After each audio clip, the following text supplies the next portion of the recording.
Anxiety, fear, and suffering do not enter your life without permission. They stay because they are fed, because they are listened to, because they are mistaken for truth.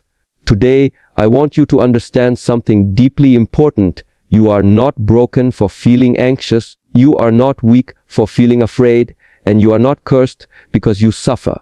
These experiences are signals, not sentences. They are messages from a mind that has forgotten how powerful it truly is. And the moment you understand this, the grip they have on you begins to loosen. Anxiety and fear gain strength the moment you believe every thought that enters your mind. The mind is constantly producing ideas, images, and scenarios, many of which have no connection to reality, yet most people accept them as truth without question. A single thought appears, and suddenly the body tightens, the breath becomes shallow, and the heart begins to race. Nothing in the external world has changed, yet internally, chaos has begun. This happens because the mind has learned to treat thoughts as commands rather than suggestions. Fear does not come from the situation itself, it comes from the story you tell yourself about the situation. The mind is designed to protect you, but when untrained, it becomes overprotective. It scans the future for danger, replays the past for mistakes, and fills the present moment with imagined threats. Anxiety is the result of living inside these mental projections. The danger feels real because the body responds as if it is real, even when no immediate threat exists. This is why anxiety feels so powerful. It is fueled by belief. The moment you believe a fearful thought, the body reacts, and fear becomes physical, convincing, and overwhelming, but a thought only has power when it is believed. The moment you learn to observe your thoughts rather than identify with them, their influence weakens. You begin to notice patterns. The same fears repeat, the same worries return, the same imagined outcomes appear again and again. And slowly, you realize that these thoughts are not predictions, they are habits. They are conditioned responses built from past experiences, fears, and unexamined beliefs. When you see this clearly, distance is created between you and your thoughts, and in that distance, control returns. Observation is the beginning of freedom. When a fearful thought arises, instead of reacting, you pause. You notice the sensation in the body. You notice the breath. You notice the mind trying to pull you into the future. This simple act of awareness interrupts the cycle. The thought is still there, but it no longer controls you. You are no longer trapped inside it. You are watching it, and what you watch begins to lose its grip with practice. This awareness becomes strength. You stop arguing with your thoughts. You stop trying to eliminate them. You simply stop believing them automatically. Fear may still appear, but it no longer defines your actions. Anxiety may still visit, but it no longer dominates your state of being. Each moment you choose awareness over belief, you retrain your nervous system. You teach your mind that thoughts are not emergencies, that discomfort is not danger, and that presence is more powerful than imagination. When you stop believing every thought, you stop feeding anxiety. When anxiety is no longer fed, it weakens.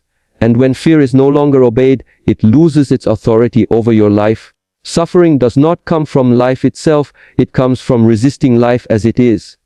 Pain is a natural part of existence, but suffering is created when the mind argues with reality. When something happens that you did not want, did not expect, or cannot control, the body may feel pain, but the mind adds layers of resistance through judgment, comparison, and emotional replay. This resistance is what turns pain into prolonged suffering.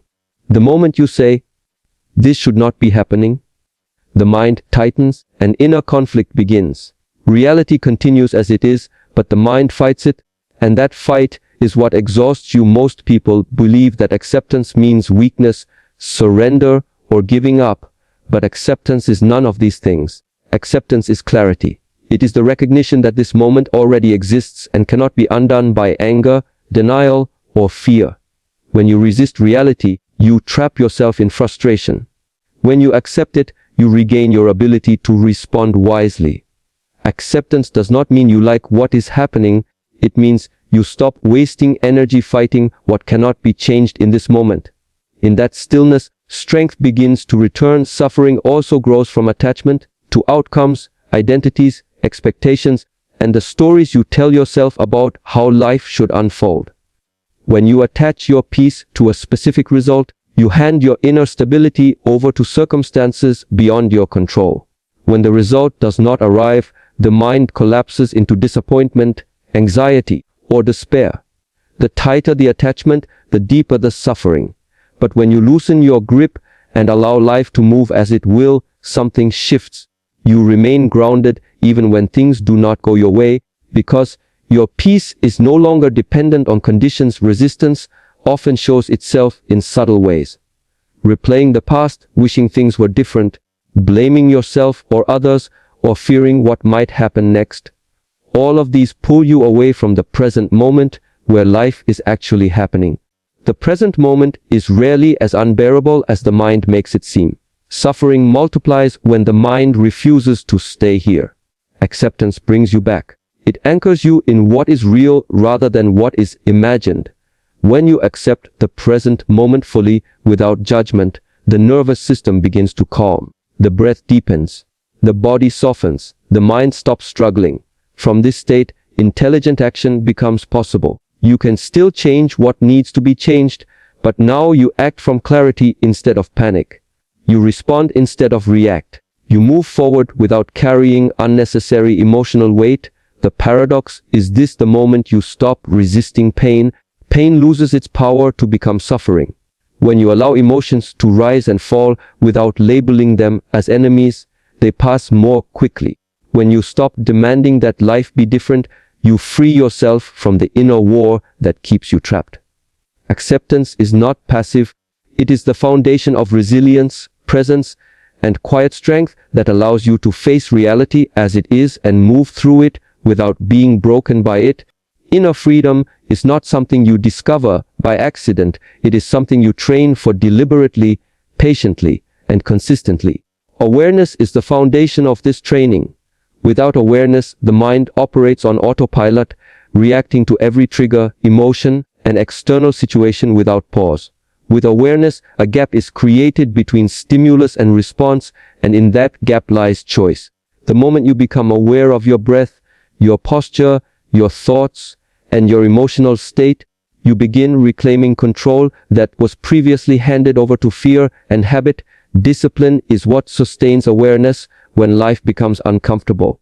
It is easy to be calm when circumstances are pleasant, but true discipline reveals itself when pressure rises. Discipline does not mean suppressing emotions or forcing positivity. It means staying present even when the mind wants to escape. It means returning to the breath when anxiety tightens the chest, grounding the body when fear accelerates the heart, and observing the mind when thoughts become loud and repetitive.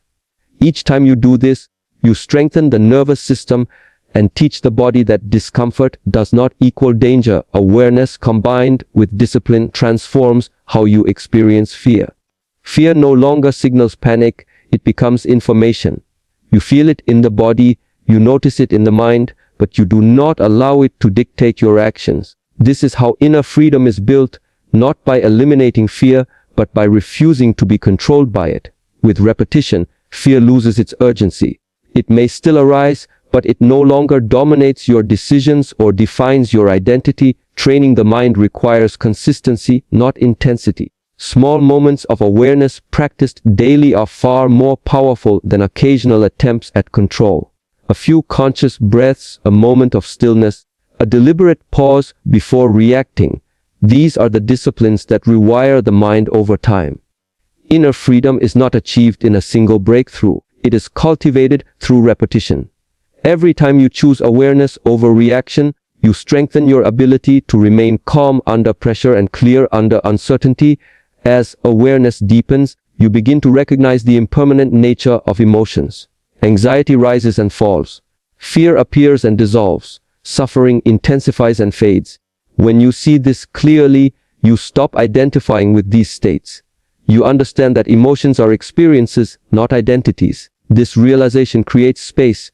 In that space, you can breathe, observe, and respond with intention rather than impulse. Discipline also brings structure to the inner world. Regular practices. Controlled breathing, mindful movement, intentional silence. Anchor the mind and stabilize the emotions. These practices are not escapes from reality, they are tools for engaging with reality more skillfully.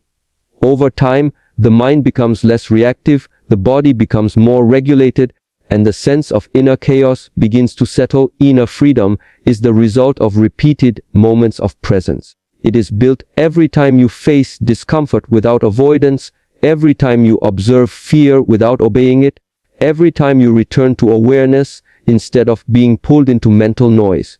This is how the mind is trained, how fear loses authority, and how peace becomes stable rather than temporary.